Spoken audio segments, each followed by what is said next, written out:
Now, a man claims to have been made a climate refugee after his home was demolished because of coastal erosion. Now, he's suing the government. Yes, you might have thought perhaps this man lived in Bangladesh or the Maldives. No, very much in this country. Kevin Jordan said he'd lost everything after sea erosion saw his home demolished by the local council. Well, the case comes after that landmark ECHR ruling backing Swiss elderly women, saying that inaction on climate change violates their fundamental human rights, irrespective of democratic outcomes. Well, joining us now is the senior meteorologist, Jim Dale. And Jim, is this chap, who I understand is in Norfolk, is he just being a bit cheeky? There's been coastal erosion there since time immemorial, and sometimes coasts erode. I mean, does he have a case here? Yeah, OK, Tom. Good afternoon, Emily, Tom. Look, long time coming, this one. Emily, me and you met on the stairs a couple of days ago, and we were talking about this very briefly in terms of the ECHR ruling in Switzerland. Let's just say this is the start of things to come.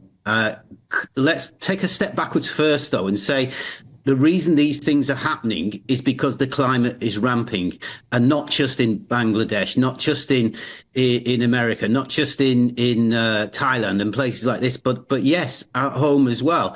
And yes, Tom, coastal erosion has taken place in the past, but it's accelerated.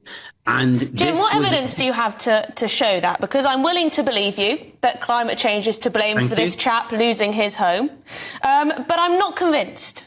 OK, well, the first thing to say is I can't rule. It's not my job, and perhaps not even your job, to rule on individual cases, because these cases will go to court, and it will be some judge sat there who will make the decision in terms of whether or not there's a plausible case. So each one of these things turn up, and they will increasingly so, they need to be judged on their merit. And I can't say whether this particular place where this guy lives has suddenly accelerated. It probably has.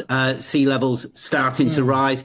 Certainly in terms of the number of storms and the ferocity of storms, that's all there. So the question is and he's taking the government to court, are they acting fast enough? Are they going in the right direction? My answer to that is no, they're not. They're in reverse. They're in denial to a large degree. They're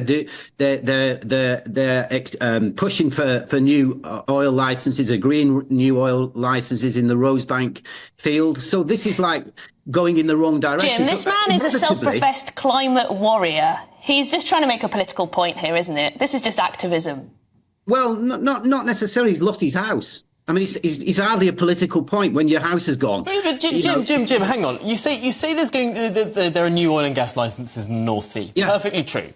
The macro picture here is that no country in the G20 has done more than the United Kingdom to reduce climate emissions. Indeed, fossil fuel emissions, CO2 emissions, down by half. 50% reduction since 1990. No other country, no other developed country has come anywhere close to the United Kingdom's record on that. That's mainly the auspices of the private sector rather than necessarily the government. Now, I'm not saying the government have done nothing. They're just not moving fast enough. And now, on the back of what Reform are doing, they're trying to put the brakes on to take votes away from... Here's the thing, if you buy a home on a floodplain, and you might expect this floodplain to flood once every 30 years. Let's say the climate warms up and that makes it more likely once every 10 years, right?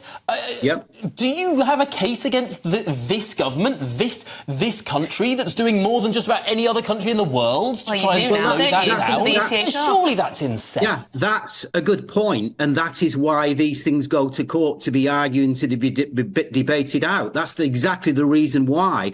Whose fault is it? Because let's just say climate is something we're all joined at the hip. You know, doesn't matter which country you're in. We've all got to do our little bit. And I'm not saying for one second that Britain is the worst case scenario. We could be doing better. But in this case, this guy can only take the British government to court. He can't take anybody else to court. So he's going through that process. He'll be the first one. And by the way, it won't be just governments going forward. It will be. Jim, I feel sorry for this chap who's lost his home. But we're just reading today as well that China has added 47.4 gigawatts of new coal power in the last year. That's more than double the amount added by the rest of the entire world. I mean, whatever our government does, it's not going to counteract that, is it? It's going to have absolutely no impact on the erosion of this coast. Emily, I read exactly the same, and yeah, my jaw opened in exactly the same way. When you look at what China are up to in terms of their coal emissions, that's the wrong message, and hopefully,